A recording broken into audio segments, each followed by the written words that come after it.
ப்ரெஸ்ஸில் ரொம்ப இம்பார்ட்டண்ட் என்னன்னு கேட்டிங்கன்னா, எங்கள் அண்ணாமலை மேட்டர் தான்.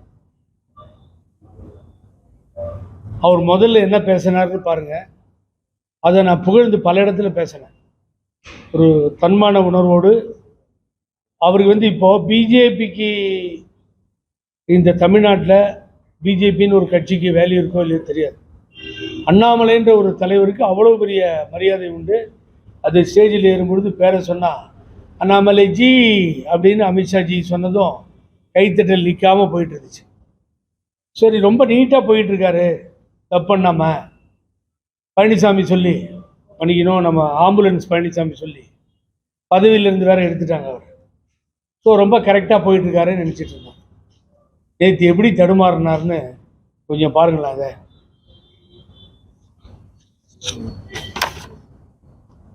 யாராக இருந்தாலும் நான் விட மாட்டேன். தன்மானம் அப்படியே ஒட்டி கூறி குழஞ்சு அப்படி அடிபணிஞ்சு போக வேண்டிய அவசியம் எனக்கும் பாரதிய ஜனதா கட்சிக்கும் தொண்டருக்கும் கிடையாது. இது சுயமரியாதை இருக்கக்கூடிய கட்சி. யாருடைய காலில் விழுந்து அந்த கட்சியில் இருக்கக்கூடிய தலைவர்கள் தொண்டர்களே இல்லை. தவழ்ந்து காலில் விழுந்து பதவியை பிடித்து எடப்பாடி பழனிசாமி இந்த தன்மானம் மிக்க ஒரு விவசாயினுடைய மகனை பச்சையின்களே 10 ஆண்டு காலம் கையெழுத்து போட்டு ஒரு பைசா வாங்காத இந்த அண்ணாமலையை பற்றி சொல்வதற்கு எடப்பாடி பழனிசாமி என்கின்ற தற்கொலைக்கு எந்த விதமான அதிகாரம் கிடையாது. 2026 புரட்சி தலைவர் நடத்திய இந்த கட்சி இது போன்ற கிழக்கு தாளைகள் என்று வழிநடத்திக் கொண்டிருக்கின்றீர்கள். தூக்கி எறியப்படுவீர்கள். 4வது இடம் கூட கிடையாது. 2026 சட்டமன்ற தேர்தலில் அனைத்து இந்திய அண்ணா திராவிட முன்னேற்ற கழகத்திற்கு 4வது இடம் கூட கிடையாது.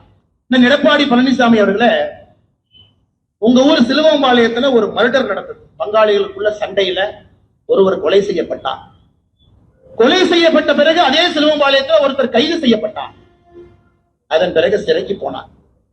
அதன் பிறகு கைது செய்யப்படாத ஒருத்தர் மேற்கு தொடர்ச்சி மலையில ஒளிஞ்சிருந்தார். இன்னைக்கு திமுக இருக்கக்கூடிய பூத் அமைச்சர், அன்னைக்கு அதிமுகவுடைய அமைச்சர், அவர் கையை காலை பிடித்து அந்த வழக்கை முடித்துவிட்டு வெளியே வந்து சிலுவம்பாளையம் பஞ்சாயத்து தேர்தலில் நின்று போராட்டம் முடிக்கிறார்.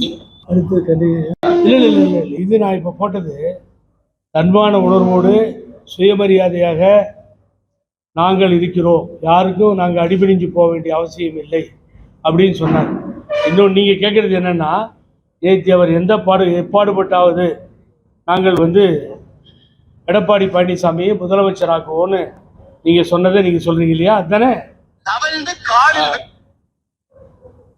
நேற்றுக்கு பேசும்போது அதை சொல்லிட்டார் அவர். நேற்றுக்கு பேசும்போது மிக தெளிவாக அனைத்து இந்திய அண்ணா திராவிட முன்னேற்ற கழகத்தினுடைய பழனிசாமிக்கு அதிமுகவை சேர்ந்த பழனிசாமியை முதல்வராக்குவோன்னு பேசுகிறார். ஒரு தற்குறியை முதல்வராக்குகிறாரா? ஏற்கனவே அவர் பச்சை துரோகி என்று சொன்னார். முதுகுல குத்திட்டார், பிரதம மந்திரி பக்கத்தில் உட்கார வச்சேன்னு சொன்னார். அந்த துரோகி பச்சை துரோகியை முதல்வராக்குகிறாரா? சிலுவம்பாளையத்தில் கிரிமினல் கேஸ் சுமந்து தப்பித்து வந்தவர்னு பேசினார். அவரை முதலமைச்சராக்க வேண்டும் என்று சொல்கிறாரா? நீங்க அந்த டேப்பை பூரா கேட்டிருப்பீங்க. எவ்வளவு கேவலமாக பழனிசாமியை, ஆம்புலன்ஸ் பழனிசாமியை பேச வேண்டுமோ அவ்வளவு கேவலமாக பேசினாரா இல்லையா? அப்புறம் தன்மானம் சுயமரியாதையெல்லாம் பேசிட்டு நாங்கள் எப்படியாவது அவரை முதலமைச்சர் ஆக்குவோன்னு சொன்னா, நீ யாரை சொன்னீங்க? பச்சைங்கியில கையெழுத்து போட்டு இந்த அண்ணாமலை லஞ்சம் வாங்காத நேர்மையான அதிகாரியா இருந்த அண்ணாமலையை பார்த்து பேசுவதற்கு இந்த தற்குறிக்கு யோகிதை இல்லைன்னு சொன்னீங்களா இல்லையா? அதையெல்லாம் சொல்லிட்டு எவ்வளவு கீழ்த்தரமா பேச முடியுமோ பேசிட்டு, இப்ப திடீர்னு ஞானோதயம் நீங்க சரியா ட்ராக்ல இருக்கீங்க அப்படின்னு தான் நாங்கெல்லாம் நினைச்சிட்டு இருந்தோம். பொதுமக்கள் மத்தியில் உங்களுக்கு ஒரு தனியா செல்வாக்கு இருந்துச்சு. நேற்று ஒரே ஒரு நிமிடத்தில் அண்ணாமலை இந்த செல்வாக்கை அவரே சரிச்சுக்கிட்டார்.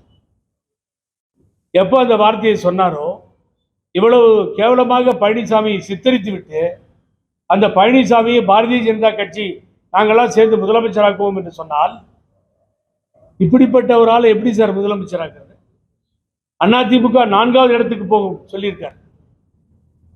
பழனிசாமி தலைமை இருந்தால் 4வது இடத்திற்கு போகும் அனைத்து இந்திய அண்ணா திராவிட முன்னேற்ற கழகம். இந்த கட்சி முடிஞ்சு போச்சு, டெபாசிட் போச்சு, எல்லாம் போச்சு. இது மாதிரி ஆளுங்களை வச்சு தலைமை வச்சு இந்த கட்சி ஒழிச்சிட்டாரு. எப்படிப்பட்ட கட்சி? அப்படிலாம் பேசிட்டு எப்படி சொல்றீங்க நீங்க? எந்த வாயில சொல்றீங்க நீங்க? இவ்வளவு நாள் மக்கள் உங்களுக்கு தனி செல்வாக்கையும் மரியாதையும் கொடுத்து கொண்டிருந்தார்கள்.